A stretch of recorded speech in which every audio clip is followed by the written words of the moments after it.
stress. Hello, everyone. Thank you for tuning in. I am Jaylee. This is JLeesCorner. This is a review for The Shy, Season 4, Episode 4, okay? Let's just get it started because it is late at night and stuff, okay? First things first, if you have not done so already, please come on to subscribe to my channel to become a whole JayBird, dun dun dun dun, and all that goodness and stuff. Do not forget to like this video, like the video either on your way in or on your way out, or while you are in here, like the video. Okay, do not forget to also comment in the comment section. You can also hit that share button to share this video on your social media, on Twitter or on your Facebook. Thank you. Okay, do not forget to relax, to relate, to release, to center yourself and everyone around you, and always remember to inhale and to exhale because it keeps you calm. Okay, it keeps you calm. Do not forget to what else? Oh, of course, follow me on social media on IG and Twitter at J_Lees_Corner. The link is always in the description box below every single video, but I'm not sure it feels weird. But anyway, y'all know stuff up here. Make sure like the video, subscribe, like and subscribe and stuff. Okay, let's just get into this episode of The Shy. They say a lot more stuff is gonna happen in episode 5 next week, so I'm waiting for that. I feel like everything is leading up to that episode, so I may just be over it, but we shall see. So first up, the thing that we see, because I'm gonna kind of go story by story. Let's start with Tiffany and Emmett. Okay, now we see Tiffany up there getting banged out, really eaten out, by Dante. Okay, Dante, the old weak client, who she's constantly, it seems like, messing around with because they now have an open marriage. Okay, so she's having a good old time. Tiff is having a good old time. You know what I'm saying? Being somebody's dinner, enjoying it and stuff. But Emmett, on the other hand, is at home. He done brought some girl back to the house who giving him some mouth. Okay, giving him some mouth and stuff. And he is not even into it. He like just looking around like what else is going on around here. I'm not even into this girl giving me mouth or whatever. She's like, what's wrong with you? Nothing. But he's getting mouth from somebody. I'm like, you took it back to your house? You don't take people back to your house. At least Tiffany's being, I guess, respectful. She banging Dante at Dante's house. She's not bringing penis back to their house. She's getting the penis at someone else's house. Smart, okay? So later on, we see them having a whole little conversation right here because he like, we need some rules. She like, yes, we need some rules. Now she's upset because one, she found out the girl that was giving him some mouth on the couch was her old coworker. Okay, he like, how am I supposed to know who you know from your past?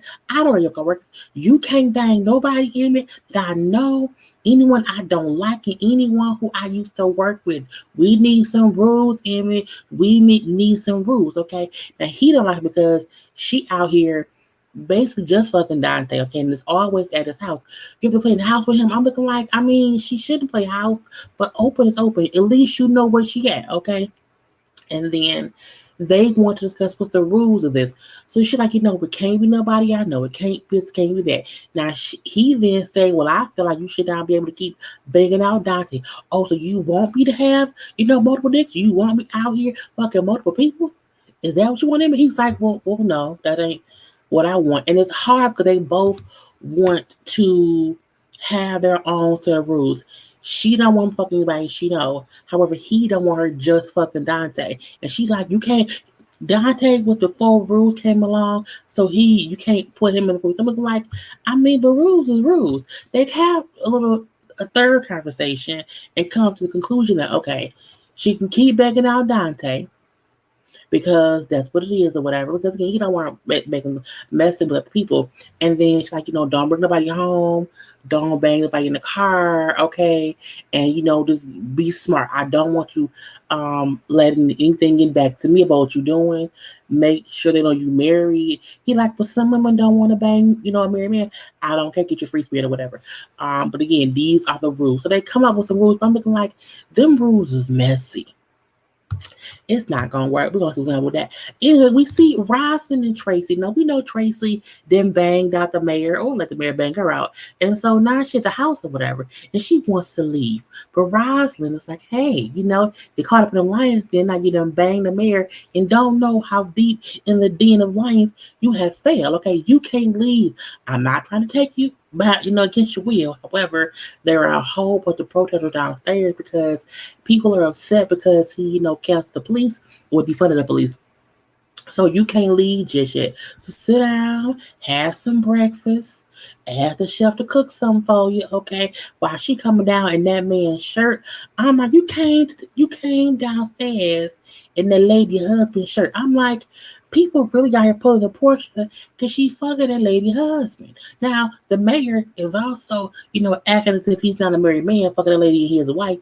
But again, Ryson and Duda's marriage is not typical. Okay, she don't mind him fucking other people because she probably is too. But again, that's all we really seen of them. We seen a little short scene of Roslyn, not Roslyn, of Tracy and the mayor, and he getting her clothes in the house or whatever, getting her all dressed up for some, event they're gonna have. And he like, what I'm saying, when you can compliments, it feels better coming from you than my wife. I'm like, that's that lady husband. But again, we gonna let Tracy and Rob and do that have a little the weird threesome or throuple or whatever. I mean, they like it. I love it. I mean, I don't love it, but they like it. Anyway, we then see Nina and Dre with Kevin at counseling, okay? Because Kevin has been on some bullshit lately and not gonna plumb the food. Just out here acting up, okay? And Dre, like, look, we under a lot of stress. Okay, me and Nina ain't seen eye to eye. Keisha pregnant or whatever. We still have not found a family for the baby. And Kevin out here acting a plum D fool. Okay, like he don't have no damn sense. Okay, like we can't trust him to do the right thing. He's a teenager now, so he's on some bullshit or whatever. And Kevin, I feel like they all over me. They always on my back. Okay, always in my face. And Nina, like, look. Okay, I damn near lost Keisha last year. I'm always about to have a bit of a nervous attack. I'm out here going crazy because I am terrified of getting a phone call that one of my kids is dead. Okay, so even anytime they leave the house, I have a nervous, a panic attack. Okay, because I am terrified at what could happen to be losing my kids. I'm a nervous wreck. You would think Kevin hearing that would make him understand why she on his head so tough because Keisha was kidnapped, okay, taken, abused. All these things happened to her and she damn near died. Okay, Kevin, you've been in a lot of stuff. You could be dead too, sir. So I don't get why Kevin don't get. She just told you why she's on your head, but he's still. I need a break. Okay, I need a break. I need some freedom. Okay, from them. I need to be free. And they say, okay, if they give you some freedom, it's the therapist. If they give you some freedom, Kevin, will you be able to be trusted to do your homework or to do whatever it is you're supposed to do without them being on your head? He paused. Really do my stuff. Okay. He's like, well, yeah, they're like spoiled. We've already done this with him. He'll say that and then he still won't do it. Over. See, they don't believe me. They're like, look, we believe in you and we want to trust you. Okay, so if you say you're gonna do it, we will. Okay, okay, we shall see. I think Kevin on some bullshit. Now we have Jake, Gemma, and Kevin, the debacle. Okay, so Jake and Gemma got in trouble for that announcement they did last week, where Gemma and Jake were talking about, police stuff or whatever, Jake getting beat up and all of that hoopla. Okay, they spoke about it and said it was some bullshit, and that's what it was. So the school kind of like, okay, we have to cancel Gemma's announcement segment or whatever because what it was wrong. We won't kick y'all out, but what we're gonna do is that's gonna be the punishment. This show is canceled, which pisses Gemma off because Gemma now, honey, she a Black Panther. She's for the people immediately or whatever. Okay. And she's like, that's some bullshit. Okay. Both her and Jake both call bullshit. And dude, I'm not mad. Like, I would have done the exact same thing they did. So I'm not mad at them what they did or whatever. But y'all need to stop cussing. Okay. Stop cussing. Anyway, so both Jim and Jake walk away. So Jim is so pissed at her thing being canceled, she wants to organize a walkout in protest of all that. Now, Kevin, like, I can't do that. I'm on, I got my freedom at home. I don't want to mess up my freedom. I can't, you know what I'm saying? Leave me be out of this. And we should not do any of that or whatever.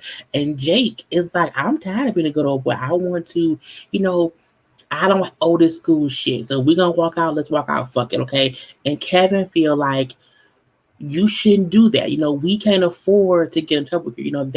They all trust fund kid, like they can afford to get in trouble. Their parents will pay their bill or whatever. We don't have that. I'm like, first of all, Jake does. Could do that, I would get him out of trouble. Nah, Kevin, you don't have that, but Jake does or whatever. But at the end of the day, it's like Kevin is being selfish. I will say that. Papa called about on that later, but it was what it was. But he doesn't want to help Gemma. He doesn't want to help Jake. He really does just want to be to himself and do whatever he wants to do. And he even called Gemma a spoiled little black girl because she like him saying, why are you acting like we can't do this? Like, what's wrong with you? And why are you acting as if like I'm a spoiled, like I'm a trust fund kid? I mean, because she is. But again, he feel like she's able to have these outbursts because her daddy can save her. He can't do that. If he gets in trouble, he's in trouble. But the next day, okay, the very next day, he wants to now be with them. I can't be on the front lines, but I want to be involved a little bit. Okay, I just can't be like him saying, stand up tall in front of everybody. And so she like, so is your freedom more important than a revolution? He said, what does it matter about? He's like, how can I help the revolution if I'm not free? And I was like, I mean, they both got points, but it's like they both going about it. First of all, these are middle school kids, so they weren't in high school now. I don't know, but either way, they under too much stress to be children. Okay, now Gemma decides I'm gonna still do the walkout or whatever. Fuck what you heard, I'm leave that be. So Gemma and Jake walk out. Even though Kevin said he would, he doesn't. He stays in class or whatever. And so when Gemma and Jake walk out and no one else does, just them two and some little white girl, Jake decides, I got an idea. He pulls a fire alarm, which of course makes everybody have to leave the school. And then the little white girl say, I'm going to be here and be the white, protection. I don't know. She's somebody being white. But she's going to stay behind and help them get away. I'm like, girl, it's just high school. Anyway, they run out together. Okay. And now they're like, now what do we do? Because just them two left. He said, I have an idea. You know what I'm saying? Let's just go ahead and hang out the rest of the day.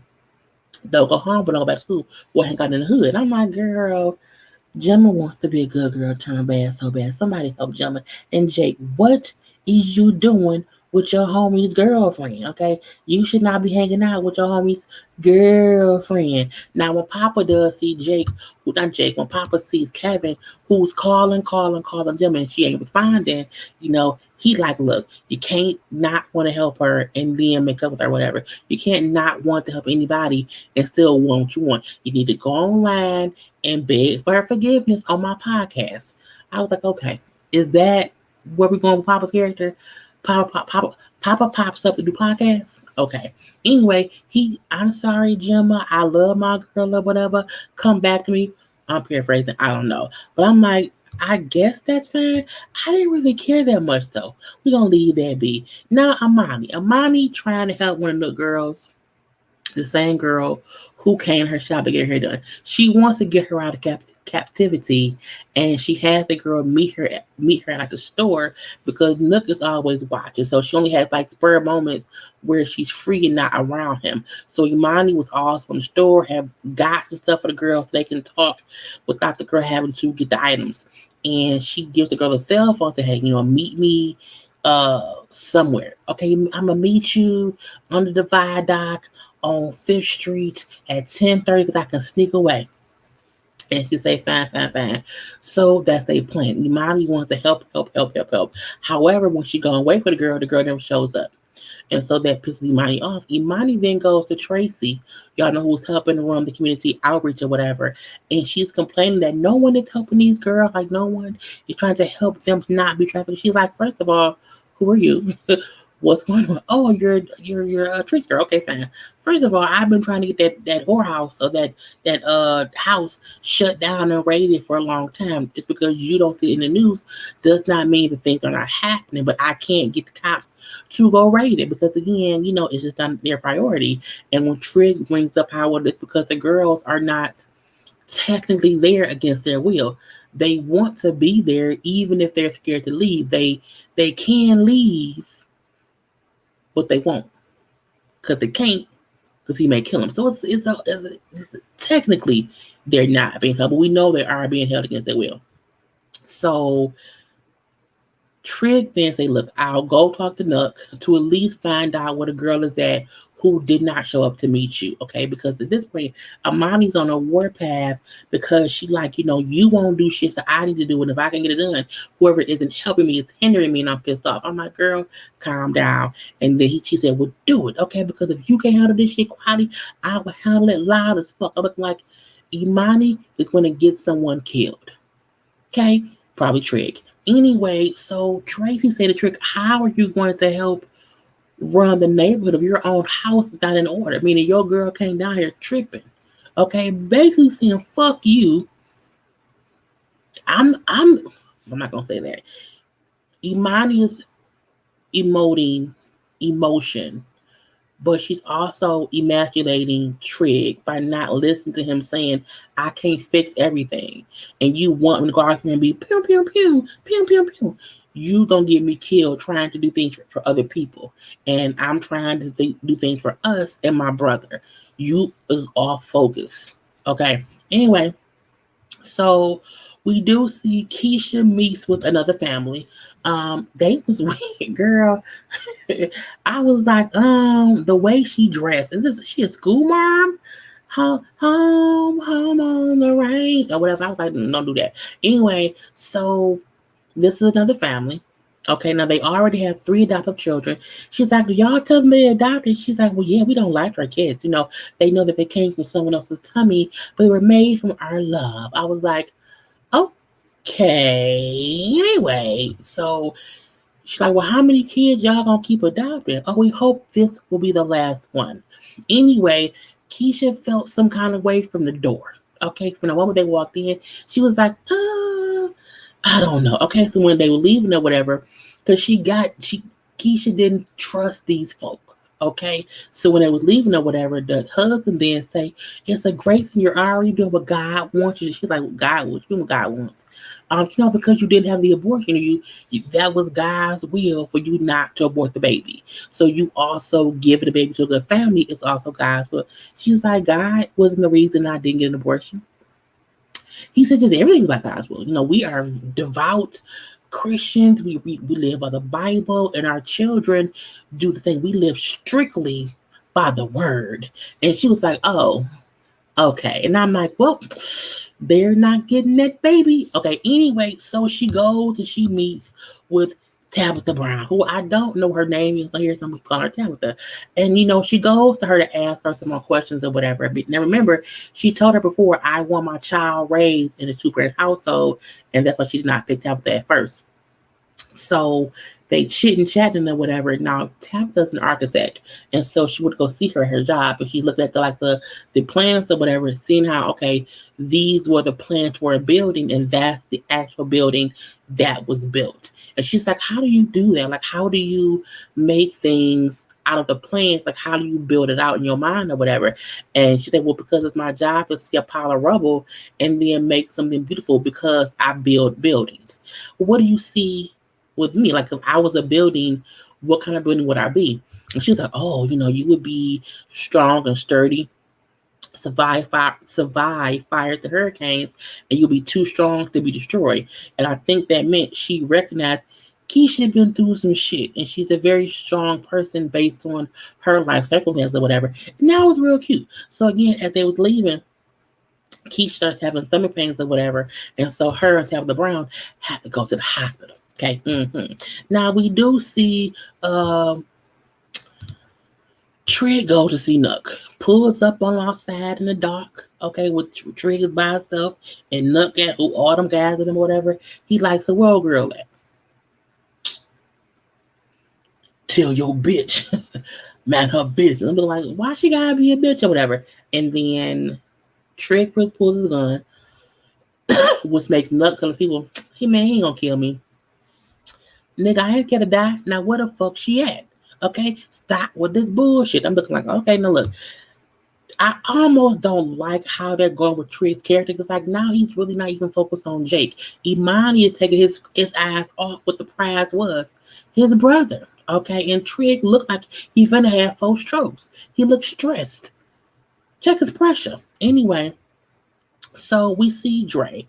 Dre is ignoring phone calls from me. And I'm looking like, why are you ignoring calls from your wife? Okay, we see that she's acting with Jada, who was at chemo. And I'm like, you don't have to sit with Jada while she's there. Why can't you answer the phone and say, hey, babe, let me call you back. I'm whatever. But you don't have to keep ignoring your wife this whole time. But she does. And she then tells Jada how my eyes is, I'm sorry. She then tells Jada how, you have to tell Emmett because I can't be lying to Nina. We not on a good term because I'm lying. She knows something's up. I need you to be honest. And Jada feel like Emmett is going through so much, she just does not want to tell him.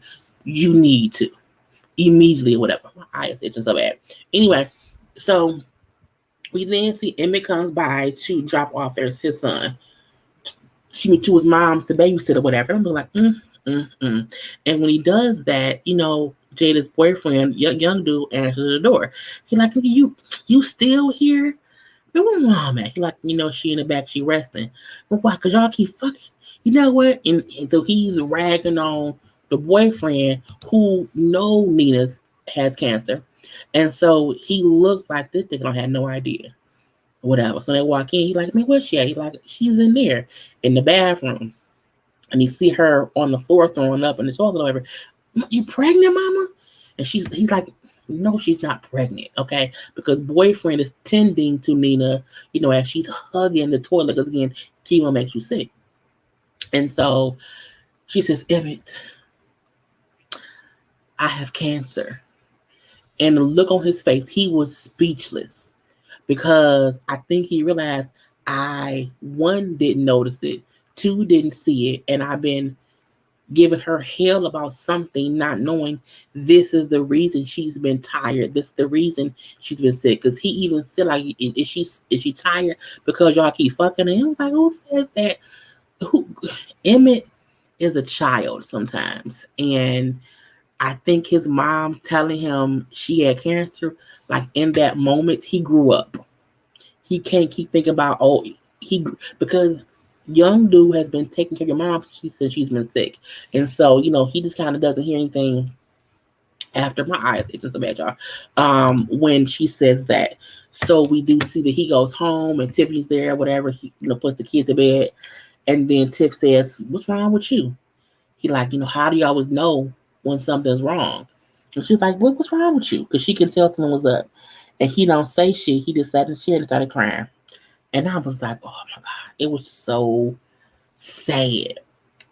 Because he's crying. And Tiff like, what's wrong? And she just, climbed in his lap. And she just starts, rub his head, rub his back, whatever.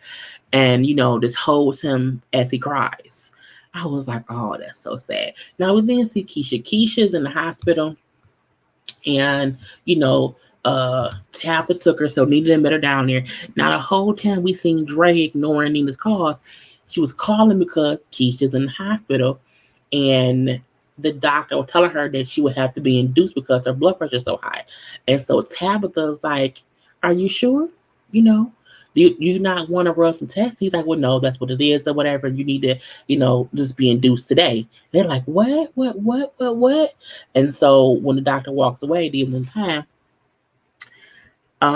Tabitha's like, look, I've had a few miscarriages or whatever, so I know enough to know the doctors will say whatever to get you out of the ER quickly or to get you out of their hair quickly. So again, the easier thing for him to say is, oh, she must be, need a baby. That's what it is. Versus trying to figure out what's really wrong. And so she suggests one, either get second opinion or, matter of fact, what did you eat today? It was a whole bunch of salty shit, okay? Okay, so how about this? Drink some water We're gonna wait, a little bit of time or whatever, and then have them take you in, and then see if your limits are still high. And sure enough, when she drank the water and calmed down a little bit, her pressure went back down. So she did not need to be induced. Again, an example of how doctors ignore Black women and will rush something that could, hurt us. But a lot of times, that's why we have a lot of women who have stillborns, because the doctors have rushed something that did not need to be done. So again, she's happy to know that one, Tabitha listened, and Tabitha's whole concern was what was best for Keisha and the baby. So she said, you know what, you're the one that needs to adopt this baby, because I kept telling myself I have to listen to my instincts, and my instincts is telling me that you're the one. And they hug, and they both say how, they are a blessing. And the girl, you're such a blessing. No, you're such a blessing. Everybody's a blessing. Okay, bless, bless, bless. Meanwhile, in between time, you got Gemma and Jake out here kissing, hanging out at night, kissing. Honey, the fact that she had an eyelash in her eye, he got up and got the eyelash or whatever. I gotta make a wish, Jake. And she made the wish. What's your wish, Gemma? I can't tell you, or it won't come true. They then start kissing. He said, I thought you wanted more than a kiss. Stop being nasty. He's like, no, I thought you wanted to be my girl. And I was like, that's your best friend's girlfriend. What is wrong with you? And as they're leaving, you see Jake keeps calling her, and she's ignoring his call. What we gonna do, Jake? You're like, I don't know. But you kissed me. No, you kissed me. And they back and forth with it. And so she gets pissed because he don't know what they should do. So that makes her mad. He then say, where you going? Your goofy ass little other way. I'm like, why she gotta be a goofy ass? Jake is such an asshole. But I'm gonna leave that be. So when Nina gets home, Dre there, she done bought food or whatever. She's like, oh, this ain't gonna make up for you, not being around the way. Where was you at all day? But I told you I can't have my phone on when I'm in sessions. So she's a counselor. I can't have my phone on when I'm in sessions, so I have my phone off. You need to be more available, Dre. So again, Nina's pissed because she know why is she always gone. She do not be answering the phones. So yeah, fine. Anyway, they the fact that Nina told her, Keisha almost died. She's like, what? She almost died. Keisha, what? Ma, stop lying. I'm like, don't lie. Keisha almost died last year. So Kevin comes home. He has flowers for his moms. They were the ones he was going to give to Gemma, but Gemma never got them back. So we then see Nina and Dre in the bed sleep, dozed off, middle of the night. And Dre's phone is going off, little messages or whatever. And Jada gets up, not Jada, girl. Nina gets up, walks around the bed, gets her phone and reads a text from Jada saying, thanks for keeping our secret. And then Nina's like, oh, this motherfucker, you fucking Jada. Y'all fucking around my back. Something like that's gonna spiral, honey, because she gonna be pissed. But again, I don't know. Well, Dre didn't know that she had told Emmett yet. So she couldn't tell Nina yet. But hopefully in the morning when she can text, she can say, hey, this is what's been going on or whatever. It has cancer. And that's where I have been all this time. But she had me keep it a secret because, again, she didn't want anyone to know. Boom, pow, pow. It'll probably still piss her off. But again, it was. So lastly, we see Trig gets home. I was like, thank God he did not die. Okay, or get shot or whatever. And he gets home and he doesn't have old girl with him. And he sits at the table and he, pulls out a cell phone. And it's the cell phone that she gave to old girl. He's like, did you give her this phone? She was like, yeah. Where is she? And he's like, they found her body, on whatever street or whatnot. And that pisses her off. She starts crying and she walks away. And it's weird because it's like she's mad at Trig as if it's his fault. As if had you just only helped me sooner, she would be alive. Lady, Amani, that's all Nook's fault. Okay? You are going to get Trig killed. Or yourself. Or Jake, or someone. I don't know who, but someone gonna end up dead. Besides the girl who they've already killed, is horrible. Horrible. Okay. It's bad. Anyway, that was the whole episode. I hope y'all enjoyed. I will be back later. By the time, look, I will be live. We, the Ladies First Panel, will be live Monday at 9:05 p.m. for a special interview. to address some mess. So tune in. Okay. Other than that, thank y'all for tuning in. Do not forget to like, to comment, to subscribe, to share, and all that goodness.